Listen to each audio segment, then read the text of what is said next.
ایک المیہ یہ ہے کہ ہمارے معاشرے میں قربانی جن پر واجب ہے ان کی تعداد شاید 80 سے 90% ہوگی، لیکن کرتے کتنے ہیں؟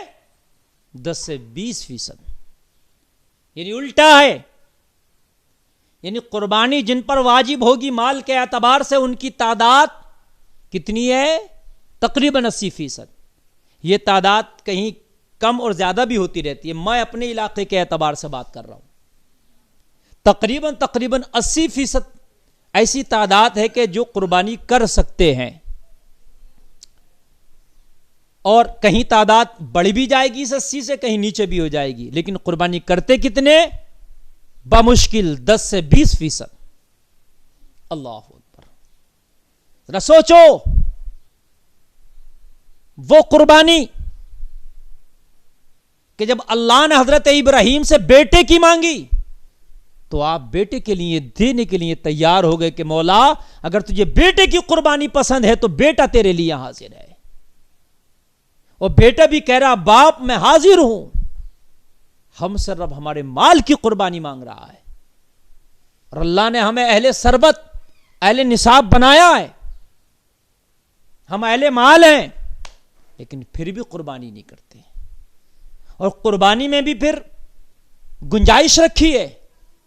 آپ بڑے جانور میں اگر آپ کے پاس اثاثہ اچھا ہے تو ایک راس پوری خرید کے آپ قربان کر دیں، لیکن آپ کا اثاثہ کمزور ہے، اگر آپ کا اتنا نہیں ہے تو آپ ایک میں 7 حصے تک کر سکتے ہیں۔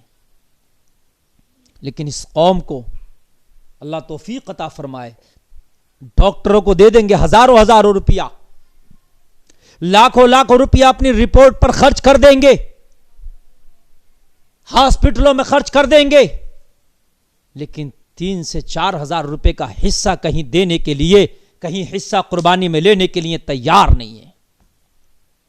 جو اجتماعی قربانیاں ہوتی ہیں جگہ جگہ ان کے سینٹر ہیں، میں نے دیکھا اشتہارات آتے ہیں اکثر کہ 2000 میں حصہ، 3000 میں حصہ، اور آپ ان سینٹروں کو چھوڑیں، خود بھی اگر کرنا چاہیں تو 3000 4-5 ہزار میں آپ کا حصہ آرام سے ہو جائے گا، لیکن نہیں کرتے۔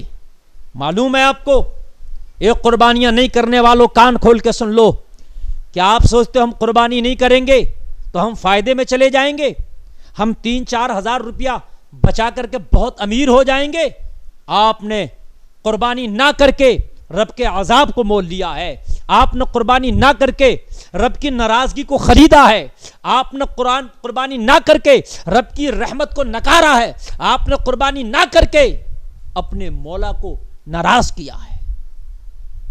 تمہارے پر واجب تھی، اس واجب کو آپ نے ترک کیا ہے، اس کا حساب آپ سے مرنے کے بعد ہوگا، محشر میں پوچھا جائے گا۔ آپ سوچتے ہو کہ جنت ہم کو ایسے ہی ملے گی، لیکن اللہ نے جو فرض و واجبات آپ کے اوپر رکھے ہیں وہ کون ادا کرے گا؟ جنت میں آپ جائیں گے، فرض و واجبات کوئی اور ادا کرے گا؟ جب جنت میں آپ جائیں گے تو جو آپ کے فرض و واجبات ہیں وہ بھی آپ ہی کو ادا کرنا ہوں گے۔ خدا را ان ہیکڑیوں سے باز آئیں،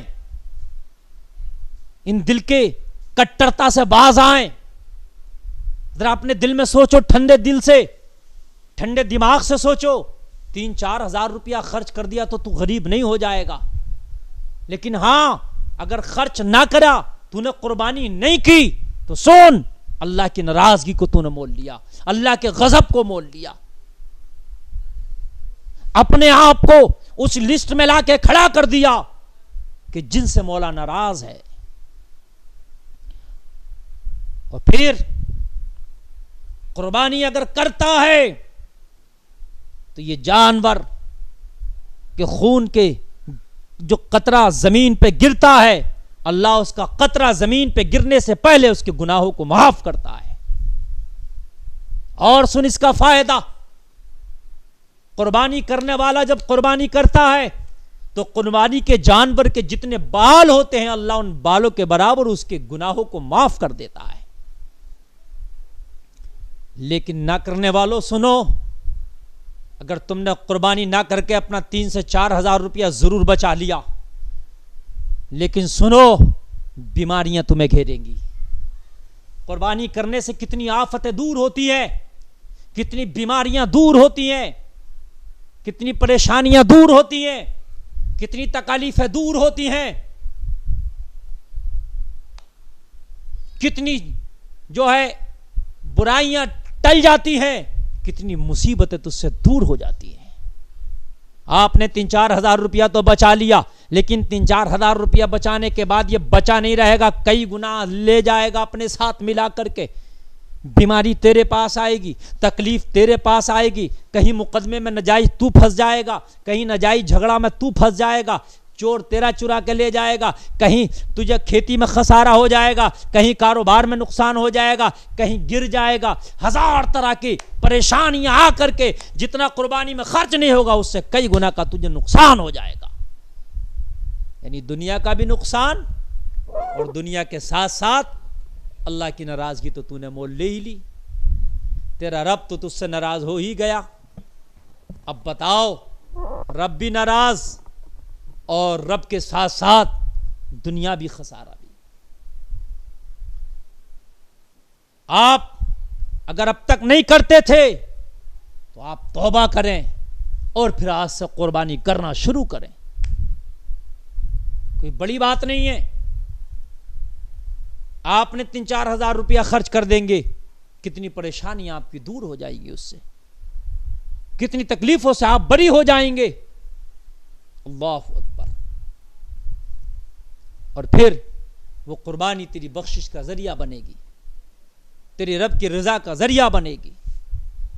پھر تیرے بچوں میں وہ شوق پیدا ہوگا، بچوں کے اندر عادت پیدا ہوگی۔ ہم نے دیکھا کہ جن کے ہاں والدین قربانی کرتے چلے آئے، ان کے بچوں کے ہاتھ ٹائٹ بھی ہو گئے، لیکن وہ قربانی کرنے کی کوشش کرتے ہیں، اس لیے کہ ان کے ہاں ایک روش بنی ہے، ایک عادت بنی ہوئی ہے، اور وہ اس عادت کو چھوڑتے نہیں، وہ اپنے اوپر اس کو لازم اور واجب ہی سمجھتے ہیں۔ ہمارے والد بھی کرتے تھے، ہمارے دادا بھی کرتے تھے، ہم نے بھی قربانی کرنا، یہ فریضہ ادا کرنا، لیکن میں نے دیکھا جو نہیں کرتے ہیں ان کی عادتیں بن گئی، ان کی اولادوں کے اندر بھی وہ عادتیں ہیں۔ الا ماشاء اللہ کم لوگ ایسے ہیں کہ باپ نہیں کرتا تھا تو بیٹا کر رہا ہے، لیکن اولاد کی اگر تو عادت بنا کے چلا گیا تو پھر تیری اولاد نہیں کرے گی، تو اولاد کو تو گناہ ملے گا، لیکن قبر میں تجھے بھی عذاب برابر کا ہوگا۔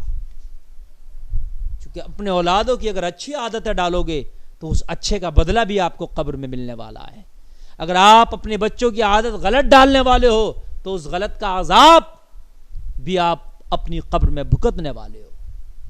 بہت سے لوگ اتنے سخت ہو گئے نا، قربانی کے نام سے انہیں جاڑا بخار آ جاتا ہے، 3-4 ہزار روپے خرچے کے نام سے نا ایسا لگتا ہے کہ ان کا بلڈ پریشر لو ہو گیا۔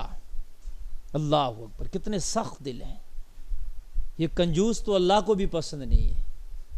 حدیث شریف میں کنجوس اللہ سے بھی دور ہے، جنت سے بھی دور ہے، لوگوں سے بھی دور ہے، جہنم سے قریب ہے۔ تو اتنے کنجوس نہ بنو کہ جہنم سے قریب ہو جاؤ، سخی بنو۔ سخی اللہ کو بھی پسند ہے، اللہ سے بھی قریب ہے، اس کے رسول سے بھی قریب ہے، لوگوں سے بھی قریب ہے، جنت سے بھی قریب ہے، اور سخی جہنم سے دور ہے۔